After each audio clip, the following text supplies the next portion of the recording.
The California sun was blazing as I pulled my beaten-up Honda Civic into the driveway of my childhood home in Pleasanton. After 4 grueling years at UC Berkeley studying computer science, I was finally done with finals, done with cramped dorm rooms, and ready to spend the summer figuring out my next move. The familiar sight of our 2-story suburban house with its beige stucco walls and red tile roof should have felt comforting, but something seemed different. There were clothes hanging on the line in the backyard that definitely weren't mine or my mom's.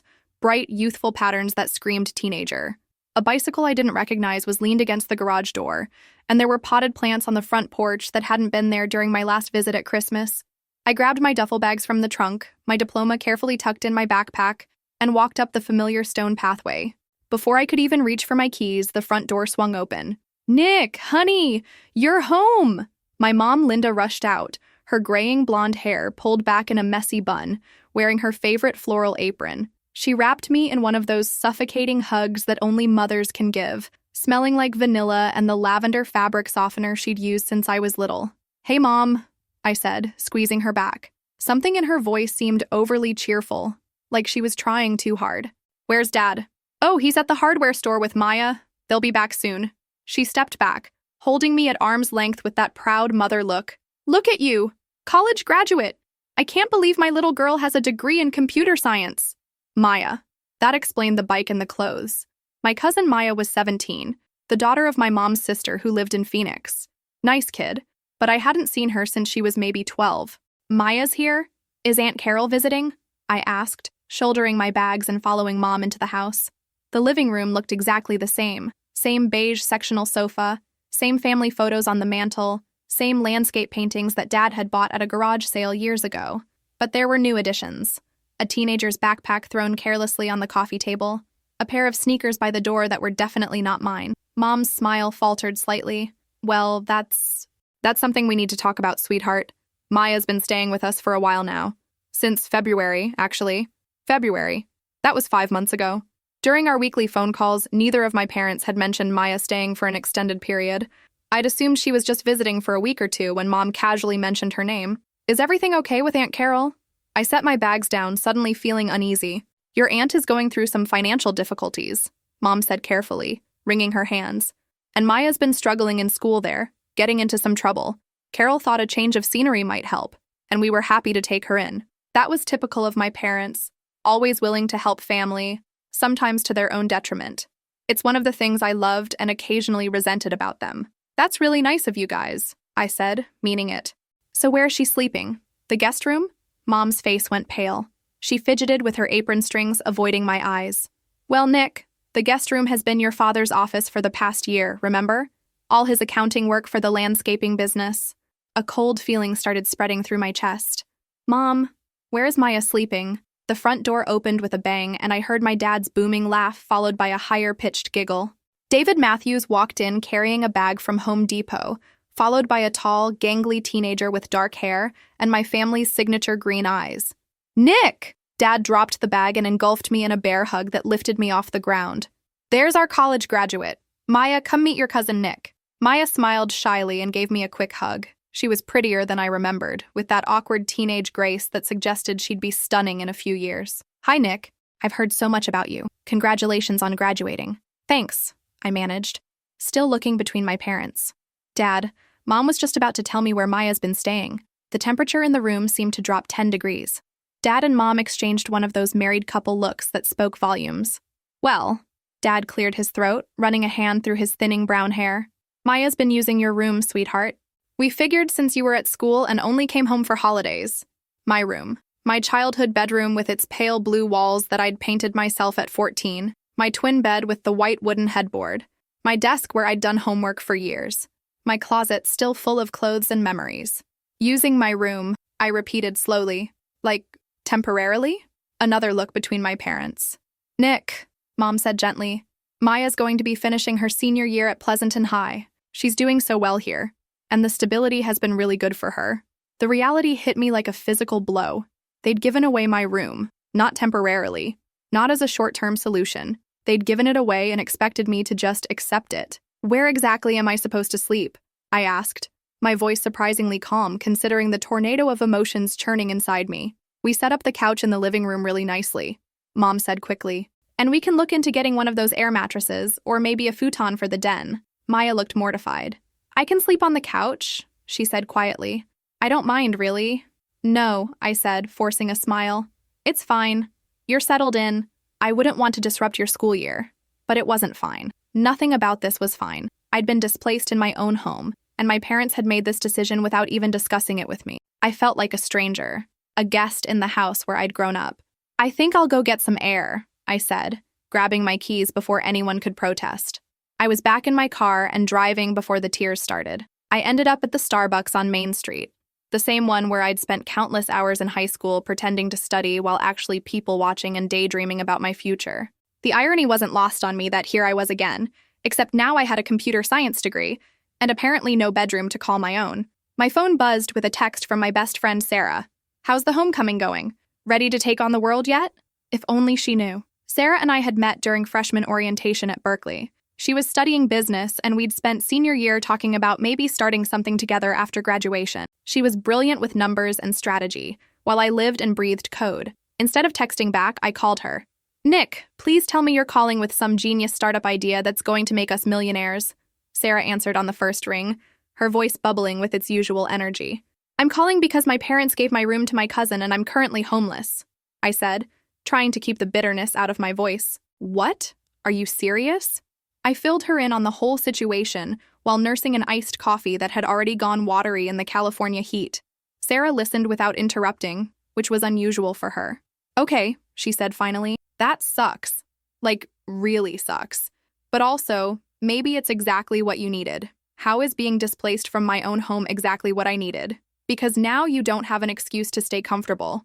Remember that app idea you pitched in Professor Chen's entrepreneurship class? The one about helping college students find study groups and academic support? I did remember. StudySync, a platform that would match students based on their courses, learning styles, and schedules.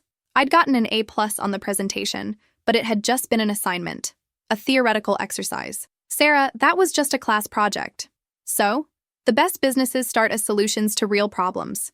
You lived that problem for 4 years. We both did. She paused. Look, I know you're hurt right now, and you have every right to be. But maybe this is the universe telling you it's time to stop playing it safe. After we hung up, I sat in that Starbucks until they started putting chairs up on tables. Sarah's words kept echoing in my head. Maybe she was right.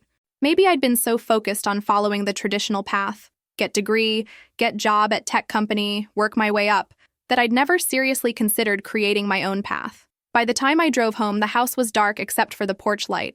I used my key quietly and found a pillow and blanket set up on the couch, along with a note in my mom's handwriting. We love you, sweetheart. We'll figure this out. Mom and Dad.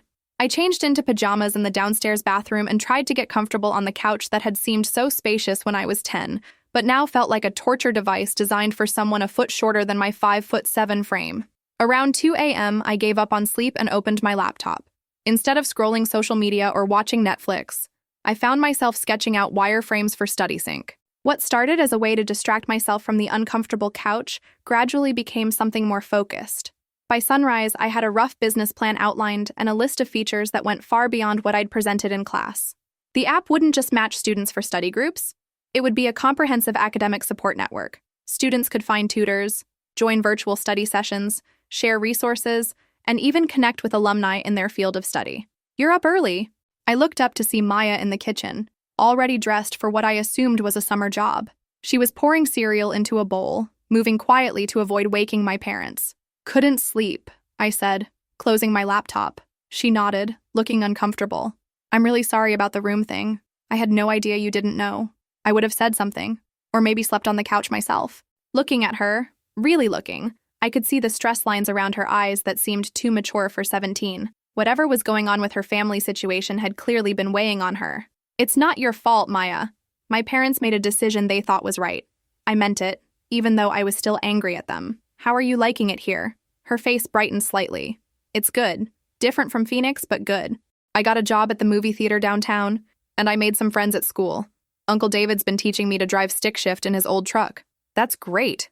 I found myself genuinely smiling for the first time since I'd gotten home. Dad taught me on that same truck. Just don't let him convince you that grinding the gears builds character.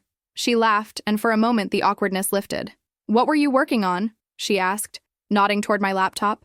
It looked intense. Just an idea for an app. Probably nothing. Can I see? I mean, if you don't mind. I'm thinking about majoring in computer science, too.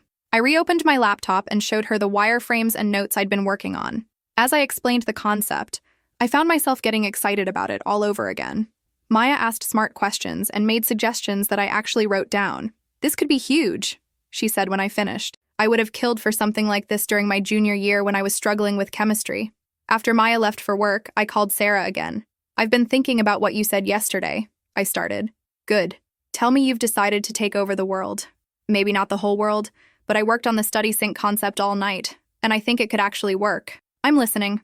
I walked her through everything I'd developed, including Maya's feedback. By the end of the call, Sarah was as excited as I was. "I'm coming down to California," she announced. "I was going to spend the summer in San Francisco anyway, looking at job opportunities. But forget that. Let's do this thing." "Sarah, we don't have funding. We don't have office space. I don't even have a bedroom. Details. We'll figure it out. My cousin has a 2-bedroom apartment in San Jose she's subletting for cheap while she's traveling in Europe. We could split it." The idea of moving out, of having my own space again, was incredibly appealing, but it also felt like running away. "I need to think about it." "Think fast. I'm buying a plane ticket for next week."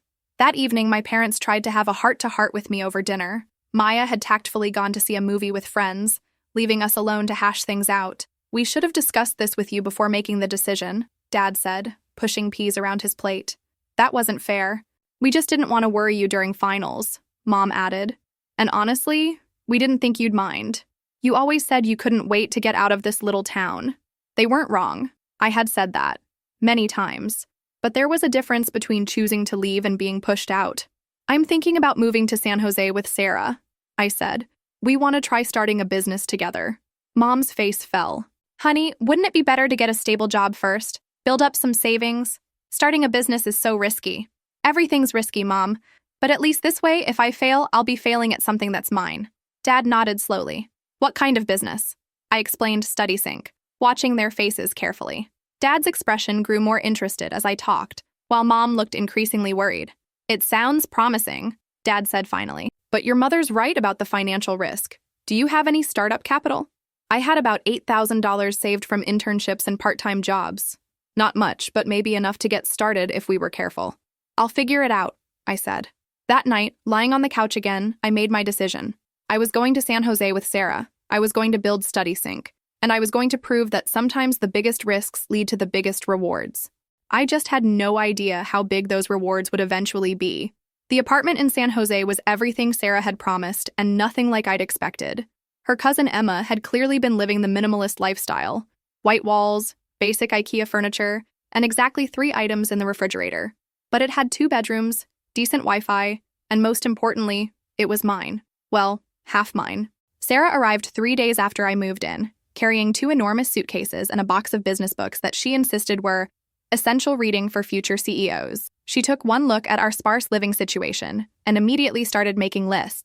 "Okay," she said, spreading papers across our tiny kitchen table that doubled as our dining room and conference room. "I've been researching startup costs, market analysis, and potential investors. The good news is that our initial investment requirements are relatively low since we're building a software platform." I looked up from my laptop where I'd been wireframing the user interface for what felt like the 100th time. And the bad news?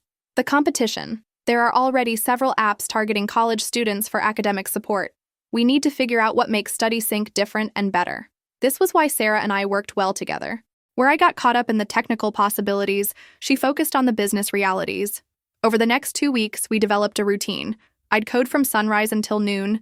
Then Sarah would pull me into market research and business planning sessions that usually lasted until we ordered takeout for dinner. Our breakthrough came during one of these evening sessions. I was explaining how the algorithm would match students when Sarah suddenly sat up straight. "Wait," she said. "What if we're thinking about this all wrong? What if it's not just about matching students with other students?" "What do you mean?" "What if StudySync connected students with a whole ecosystem? Current students, graduates working in their field, professors, tutors, industry professionals, like LinkedIn, but specifically for academic and career development?" I stared at her. "That's actually brilliant. Instead of just study groups, we'd be building professional networks that start in college." We stayed up until 3 a.m. that night, completely reimagining the platform. By morning, StudySync had evolved from a study app into something much bigger. a comprehensive network that would follow students from their first day of college through their entire careers. The next challenge was funding. My $8,000 and Sarah's $6,000 wouldn't last long in Silicon Valley, even with our minimal lifestyle. We applied to every startup accelerator we could find, but most wanted more than just an idea and some wireframes. "We need a working prototype," Sarah announced after our third rejection letter. "Something we can actually demo. That's going to take months to build properly," I said. "And we'll run out of money before then. So we get creative." Sarah's version of getting creative involved taking on freelance projects to fund our startup. She picked up bookkeeping gigs for small businesses while I did web development work for local companies. It meant 18-hour days and a diet consisting mainly of ramen and coffee, but slowly our savings account stopped shrinking. During this time, something unexpected happened. I called home every few days to check in, and gradually my conversations with my parents became less strained. Maya always seemed to be around when I called, and she'd pepper me with questions about coding and startup life. I found myself looking forward to these calls, especially talking to Maya about her plans for college. "I've been learning Python in my spare time," she told me during one call in August. "There are these great free courses online, and I'm actually getting pretty good at it." "That's awesome, Maya. Are you thinking about applying to Berkeley?" "Maybe. If I can get my grades up enough, and if we can figure out the financial stuff." There was something in her voice that made me curious.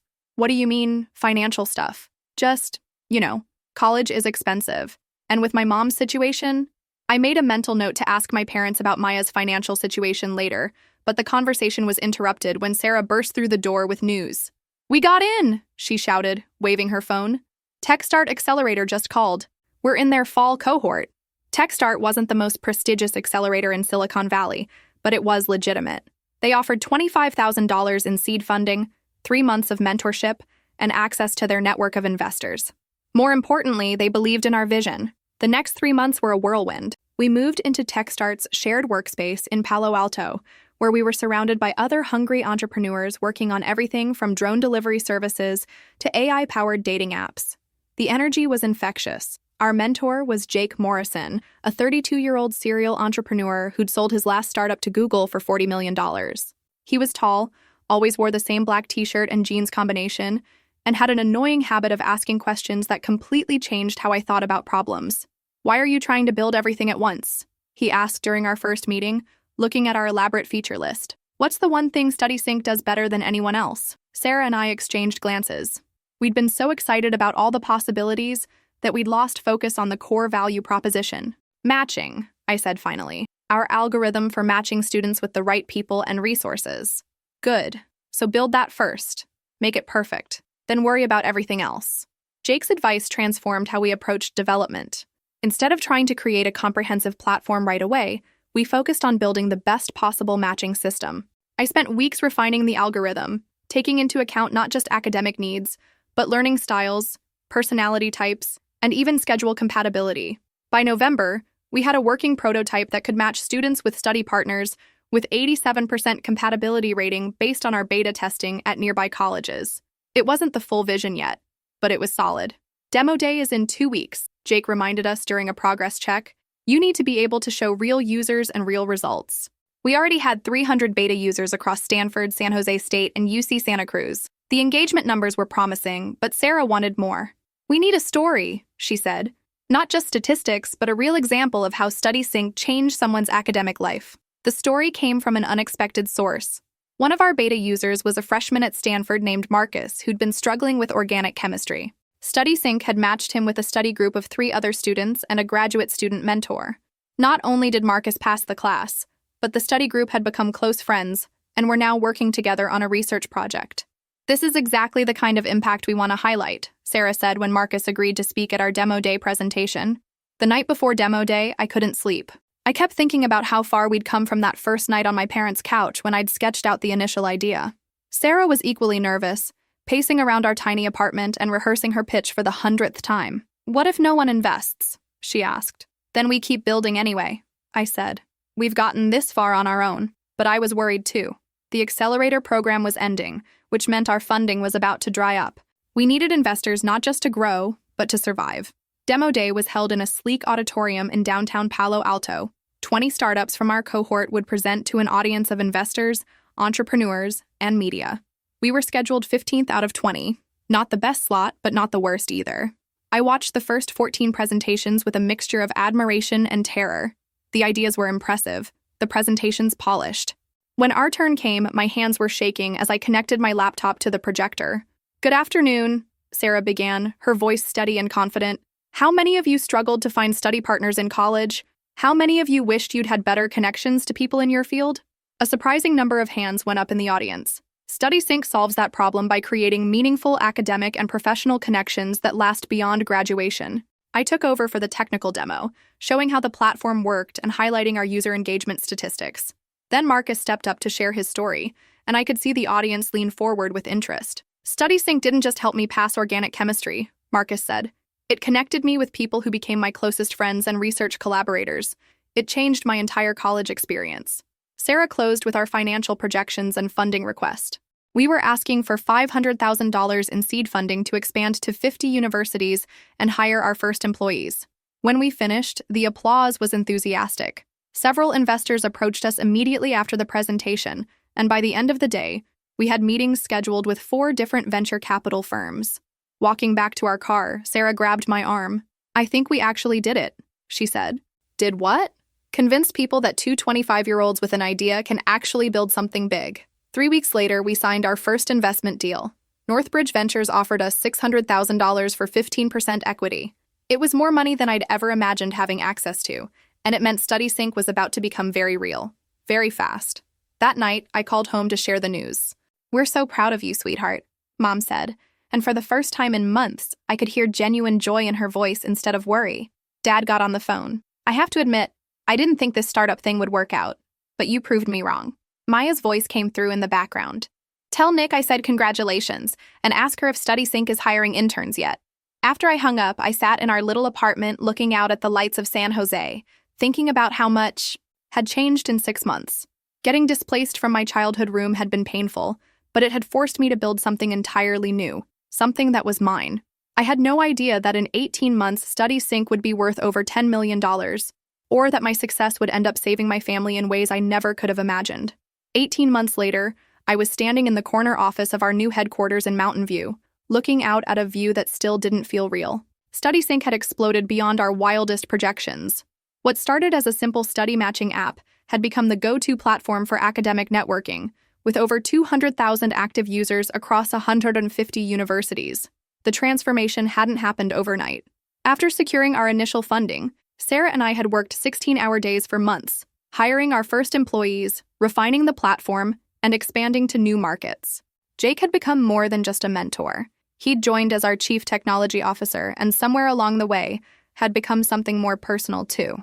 "Earth to Nick," Sarah's voice cut through my thoughts. She was standing in the doorway of my office, holding 2 coffee cups and wearing the biggest smile I'd seen in weeks. "You're going to want to sit down for this." I took the coffee, noting the tremor of excitement in her voice. "Good news or great news? Life-changing news. EduCorp wants to acquire us." I nearly dropped my coffee.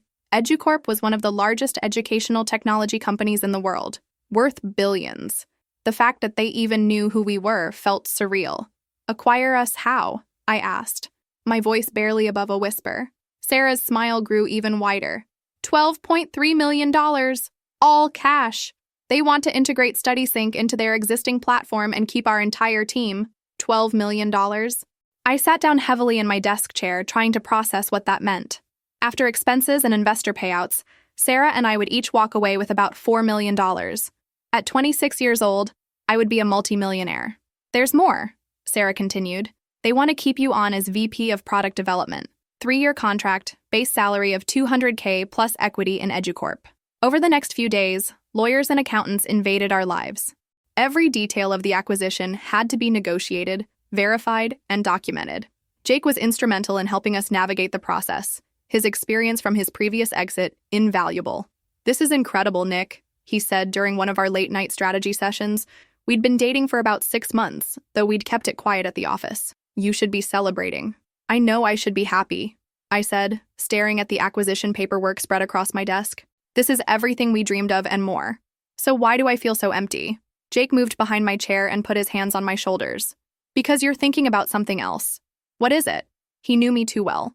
Earlier that day, I'd gotten a call from my dad that had been weighing on my mind. He'd tried to sound casual, but I could hear the stress in his voice. His landscaping business was struggling more than he'd let on, and they were behind on the mortgage payments. My parents are in financial trouble, I admitted. Dad's business has been slow, and Mom's part-time job at the library barely covers groceries. They're 3 months behind on their mortgage. How much do they need? About $15,000 to catch up, but that's just to stop the foreclosure process. The real problem is deeper than that. I turned to face him. I keep thinking about Maya.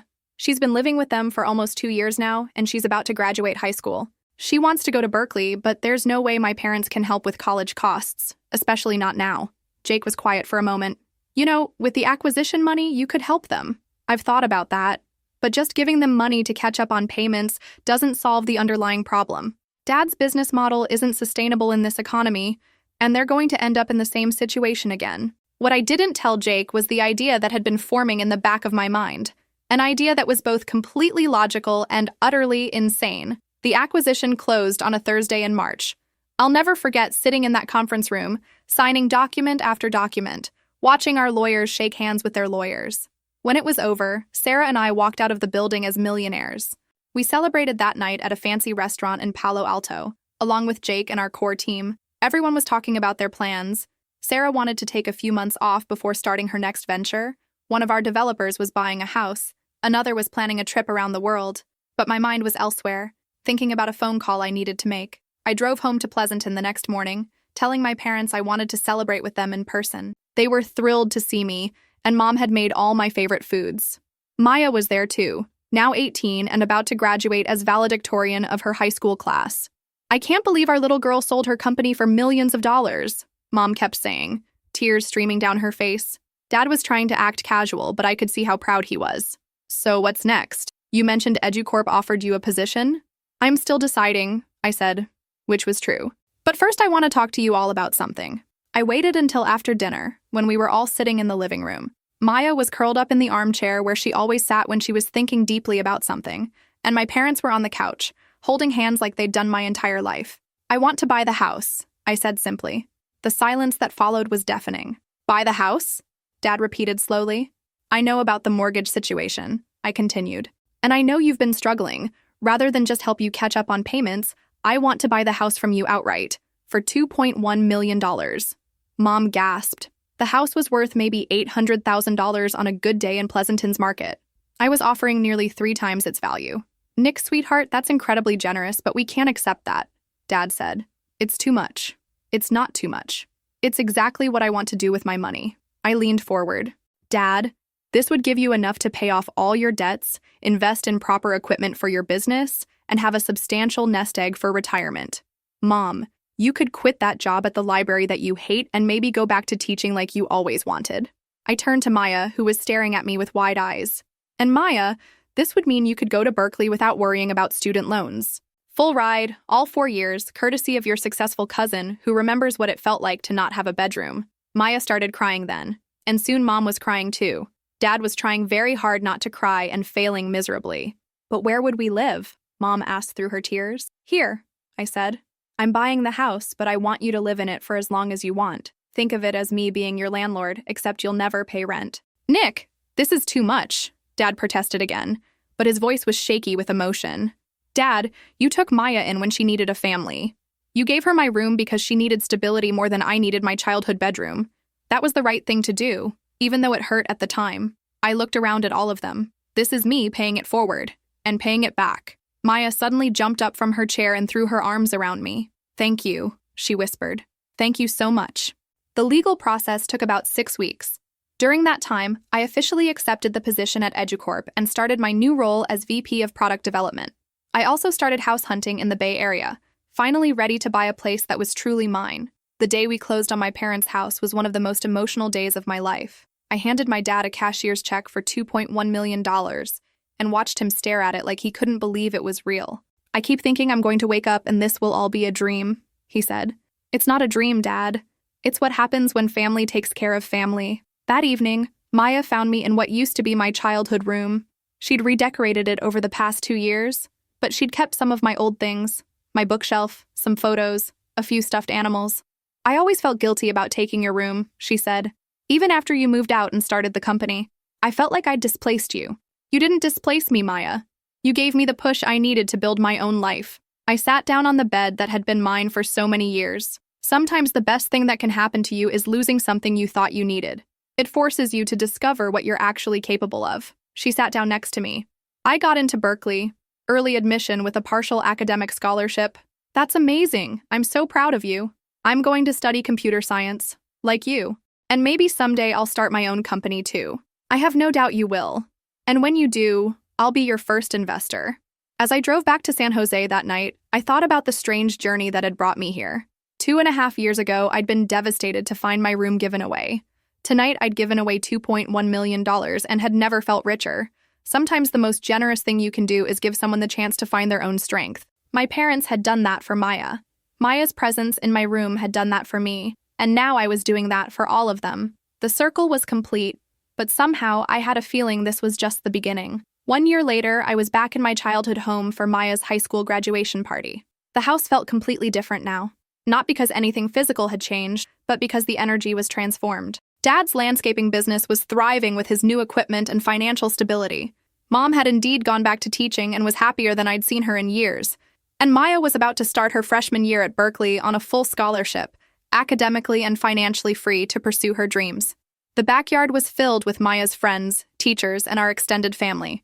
I watched from the kitchen window as she laughed with her classmates, wearing her cap and gown, completely comfortable in her own skin. It was hard to believe this confident young woman was the same uncertain teenager who'd been living in my room 3 years ago. Penny for your thoughts? Jake appeared beside me, holding 2 glasses of lemonade. We'd gotten engaged 6 months earlier, and he'd moved to the Bay Area permanently to be closer to both me and our work at EduCorp. Just thinking about how much everything's changed, I said, accepting the lemonade. 3 years ago, I was so angry about losing my room. I felt like I didn't have a place in this family anymore. And now I realize I was never losing my place. I was just making room for someone else to find theirs. I gestured toward Maya, who was posing for pictures with my parents. Look at her. She's valedictorian, she's got a full ride to Berkeley, and she's already talking about her startup ideas. None of that would have happened if she'd stayed in Phoenix. My mom appeared in the kitchen, carrying a tray of empty glasses. The party's winding down, but Maya wanted to do one more thing before everyone leaves. She has a surprise. Curious, Jake and I followed Mom outside where Maya was standing on the back porch, still in her graduation gown, but now holding a laptop. Can I get everyone's attention? Maya called out. The conversations gradually died down as friends and family gathered around. I wanted to share something special with all of you, especially my cousin Nick. She opened her laptop and projected her screen onto a white sheet she'd hung on the side of the house. Clearly, she'd planned this carefully. 3 years ago, I moved in with Uncle David and Aunt Linda during one of the worst periods of my life. I was failing school, getting into trouble, and felt completely lost. Maya's voice was steady, but I could hear the emotion underneath. Living here saved me, but it also inadvertently changed Nick's life in ways that would change all of our lives. On the screen, she'd created a presentation titled, The Ripple Effect: How Displacement Led to Dreams. Nick got displaced from her room, which led her to start StudySync, which made her successful enough to buy this house and secure all of our futures. But the story doesn't end there. The next slide showed photos of StudySync's impact.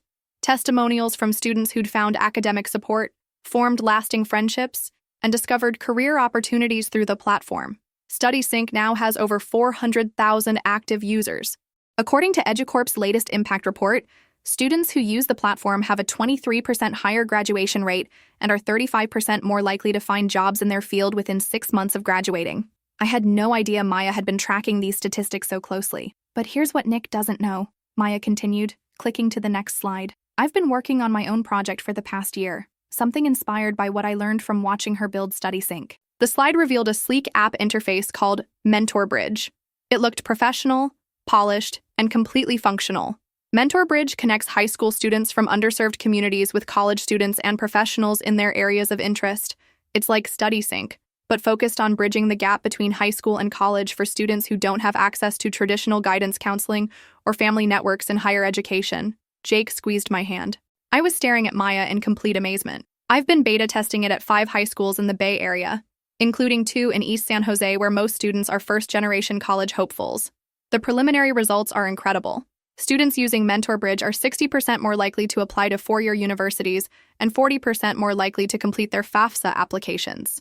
The crowd was completely silent, hanging on her every word. So here's my surprise, Maya said, looking directly at me. Nick, I want you to be my first official investor. I'm seeking $50,000 in seed funding to expand Mentor Bridge to 50 high schools across California. In exchange, I'm offering 10% equity in what I believe will be the next major platform in educational technology. The backyard erupted in cheers and applause. I was too stunned to move. Maya had built an entire startup while finishing high school, conducted market research, ran beta tests, and prepared a formal investment pitch, and she was offering me the opportunity to invest in her vision. Maya, I said when the noise died down, this is incredible. But are you sure you want family money? It can complicate things. She grinned. I thought about that, which is why I've also applied to 3 startup accelerators and have meetings scheduled with 2 angel investor groups. I'm not just asking you because you're family. I'm asking because you understand this space better than anyone, and I want you as a partner, not just an investor. I looked at Jake, who was nodding enthusiastically. I looked at my parents, who were beaming with pride. I looked at all the teenagers in our backyard who represented the next generation of dreamers and builders. Maya, I said, you have yourself a deal, but I have one condition. Her face fell slightly. What condition?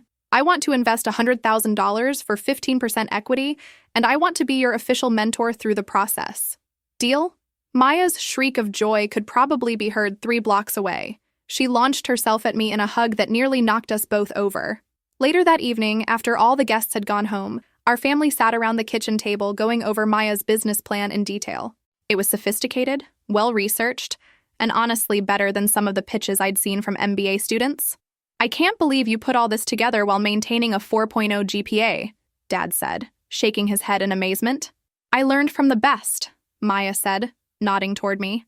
Nick showed me that you don't wait for permission to build something meaningful. You just start building. Mom was looking through the user testimonials Maya had collected during her beta testing. Listen to this one, she said.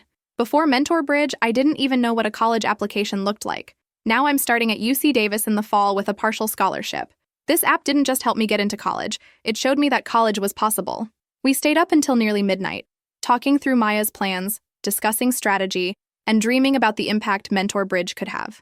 As the conversation wound down, I found myself thinking about the unlikely chain of events that had brought us here. You know what's funny? I said.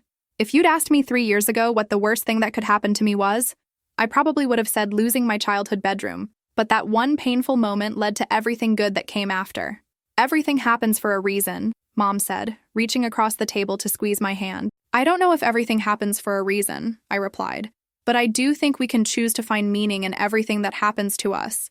Even the painful stuff. Especially the painful stuff. Maya nodded thoughtfully. My mom always used to say that resilience isn't about avoiding challenges. It's about learning to dance with them. 6 months later, I was sitting in a different conference room, watching Maya pitch Mentor Bridge to a room full of investors. She was poised, confident, and absolutely brilliant. By the end of her presentation, she had 3 competing offers and ultimately raised $500,000 in Series A funding. As I watched her shake hands with her new investors, I thought about how proud I was of the young woman she'd become. But more than that, I was grateful for the role she'd played in my own journey. Maya hadn't just displaced me from my room, she'd displaced me from my comfort zone, my assumptions about what was possible, and my limited vision of what family could mean. Today, Mentor Bridge has helped over 10,000 high school students navigate their path to higher education. StudySync continues to thrive under EduCorp's umbrella, and I've moved into a VP role overseeing all of their educational networking platforms. Jake and I got married last spring in the backyard of the house I bought for my family, with Maya as my maid of honor. But the most important thing I learned through this whole experience wasn't about building companies or making money. It was about the difference between a house and a home. A house is just a building with rooms and walls. A home is wherever your family supports each other's dreams, celebrates each other's successes, and helps each other grow into the people they're meant to become. I may have bought my parents' house for $2.1 million, but Maya gave me something worth far more than that. She gave me the chance to discover that sometimes losing what you think you need is the first step toward finding what you actually need. And what I actually needed wasn't a room of my own. It was the courage to build a life of my own, big enough to include everyone I love.